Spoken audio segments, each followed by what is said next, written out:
जब तू कर्म के फल से खुद को अलग कर लेगा तो अपने आप ही तेरा कर्म जो है अर्जुन,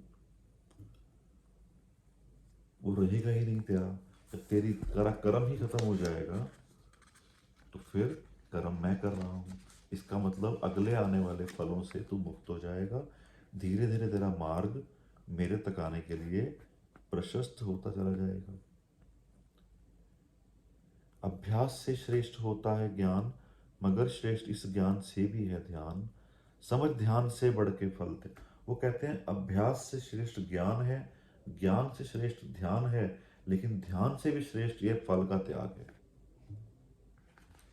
जिस पल तू ध्यान इस कर फल का त्याग कर देगा, कर्म फल का, उसी पल तेरे मन में शांति आ जाएगी। अशांति क्या है? शोर।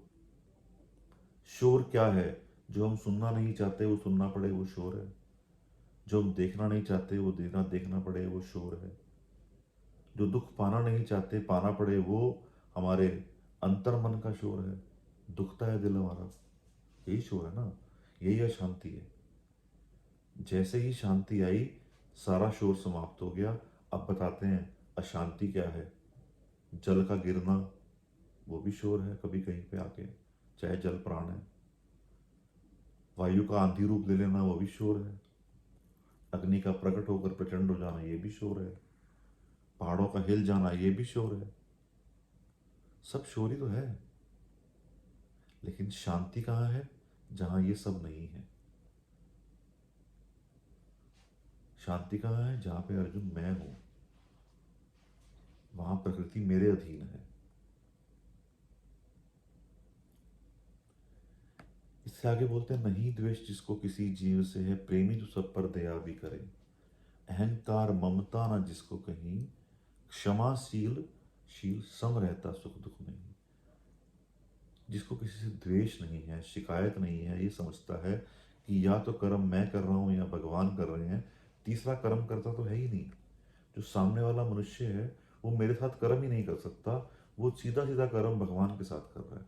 हर कोई व्यक्ति अपना अपना कर्म भगवान के साथ कर रहा है, प्रकृति के अधीन होकर। तो मुझसे तो कर्म नहीं कर रहा ना, गुण गुणों में बरत रहे हैं। किसी के क्रोध पे मुझे क्रोध आ रहा है, किसी के लालच से मुझे चिढ़ हो रही है, द्वेष हो रहा है।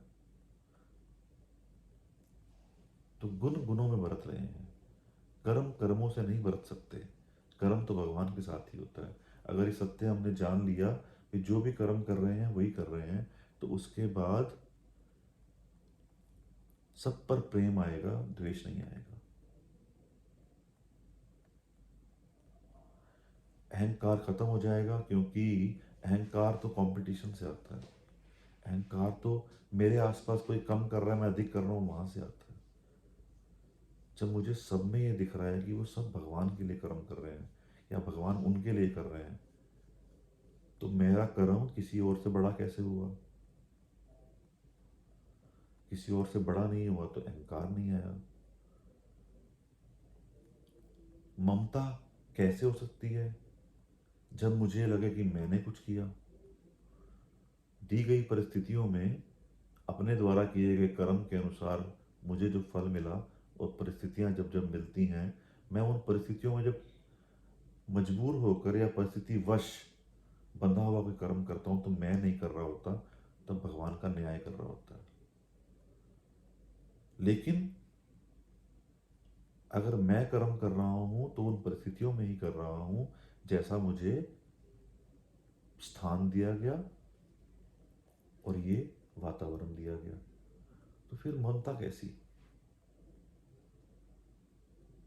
ममता तो, और उसके बाद पता है मुझे कि हर व्यक्ति ने, संबंध ने और कर्म ने अलग हो जाना है कुछ देर के बाद। तो ममता कैसी? ममता से दूर, अहंकार से दूर। अगर किसी ने कुछ गलत कर भी दिया उसके बाद भी तो क्षमाशील है, अपने सुख दुख में सम रहने का प्रयास करता है। ऐसा भक्त मुझे बहुत प्यारा है।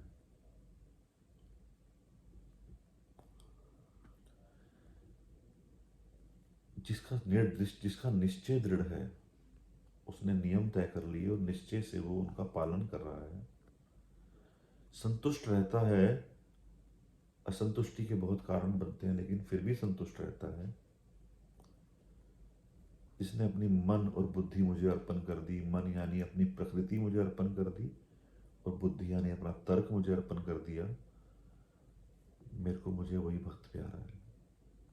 उन्हें ये बताने के लिए नहीं बोल रहे अर्जुन को कि मुझे ऐसे लोग चाहिए, वो ये बताने का प्रयास कर रहे हैं कि ऐसे चलोगे तो जल्दी से छुटकारा हो जाएगा, इस दलदल से निकलने के लायक बन जाओगे। जिससे किसी को ना कुछ कष्ट हो, किसी से भी खुद कष्ट लेता ना जो, जिससे किसी को ना कुछ कष्ट हो, किसी के कष्ट का कारण नहीं है, और किसी से कष्ट लेता भी नहीं, क्योंकि उसको ममता नहीं है तो कष्ट क्यों लेगा। अगर आप हर जगह परिस्थिति, कर्म, मनुष्य, संबंध और वातावरण में ये सोचकर चलोगे कि मेरा तो कुछ है ही नहीं, तो किसी को ना तो कष्ट दोगे ना किसी से कष्ट लोगे। कोई कष्ट देने के प्रयास करेगा तो भी आपका, क्योंकि जो वैराग्य है, संन्यास है, वो उस कष्ट से आपको दूर कर देगा। हर्ष, ईर्ष्या, भय ना उद्वेग है, ना उसको किसी बहुत अधिक पाने से हर्ष होता है, किसी और के पास अधिक है तो उससे ईर्ष्या होती है, ना कुछ ना मिलने का, खोने का डर होता है, ना ही उद्वेग यानी कि अचानक से भावनाएं बढ़ जाती हैं, ऐसी स्थिति आती है। प्यारा है मुझको मेरा भक्त वह, आशाओं से रहित हो चुका है। अकर्मा नहीं होना, कर्म करना है, रोज आना है, अपने कर्म करने हैं, लेकिन आशाओं को इतना नहीं बढ़ाना कि वो मेरे अंतर मन को या सबल आत्मा को दुर्बल कर सके। उदासीन है वो अंतर मन से, ये एक योगी की बात चल रही है, ज्ञानी की, बहुत ऊपर की स्थिति है, हम तो उससे बहुत दूर हैं। उदासीन, दुखों से छूटा हुआ, मैं चतुर हूं, इस बात के कर्तापन का कोई अहंकार नहीं है उसको, क्योंकि मैं सबसे अधिक सोच पाता हूँ, सबसे अधिक तरीके से, अच्छे तरीके से व्यवहार कर पाता हूँ, तो मैं चतुर हूँ ये नहीं सोचता। वो हमेशा समर्पित रहता है, धन्यवादी रहता है भगवान को हर चीज़ के लिए। ना अधिक हर्षित होता है, ना द्वेष करता है किसी से, शोक भी नहीं होता, और फिर कामना भी अधिक नहीं होती। ना मिलने का गम नहीं होता, अधिक पाने से हर्ष नहीं होता, और कुछ ना मिल पा रहा हो तो उसकी कामना उसे परेशान नहीं करती। शुभ कर्म, वो कर्म करता जा रहा है, शुभाशुभ फल की जो इच्छा तजे, जब फल से मोह हटा दिया तो वो शुभ होगा या अशुभ होगा वो तो सोचेगा ही नहीं कभी, लेकिन बारीकी से सोचें तो वो सोचता है। हर व्यक्ति फल त्याग के भावना के साथ कर्म तो करता है, लेकिन शुभ होगा या अशुभ होगा ये तर्क अपने साथ हमेशा रखता है। इसको भी छोड़ना पड़ेगा, बहुत मुश्किल है। शत्रु मित्र दोनों हैं जिसको समान, जिसने ये समझ लिया कि ये सब भगवान के साथ कर्म कर रहे हैं और प्रभु की इच्छा के अनुसार मेरे पास आ रहे हैं, वो कैसे शत्रु और कैसे मित्र, और कैसा मान और कैसा अपमान। स्थित प्रज्ञ, सर्दी हो गर्मी या सुख दुख भी, आसक्ति जिसकी किसी से नहीं। स्तुति निंदा में जो बराबर रहे, कहते हैं भागवत में लिखा है, निंदा सहनी आसान है, स्तुति सहनी बहुत मुश्किल है। अपनी तारीफ को आप नहीं पचा पाओगे, वो विष है, जबकि हम निंदा को विष समझ लेते हैं। निंदा तो विष है, लेकिन वो कर्म फल है, तो हमारे कर्म घटाने आई है। लेकिन स्तुति जो होती है ना, कोई तारीफ करता है चेहरे पर, असली विष वो होता है, क्योंकि वो जाकर हमारे अंदर के बैलेंस को हिला सकता है। मननशील, संतुष्ट हर रूप में, स्थिर बुद्धि, ममता न घर में, जिससे भक्त भक्ति मान, ऐसा प्यारा मुझे। अपने घर में रहते हुए भी ये नहीं मानता कि मेरा घर है। कुछ फर्क मतलब ये भी है, घर में रहने वाले रिश्तों से उसका ममता नहीं होती, कुछ मतलब ये भी है, जिसकी श्रद्धा मुझ में अचल होती है, ये सब समझकर मेरी शरण में आ जाता है वो, धर्म रूप अमृत वह सेवन करे, बहुत प्यारा है भक्त ऐसा मुझे।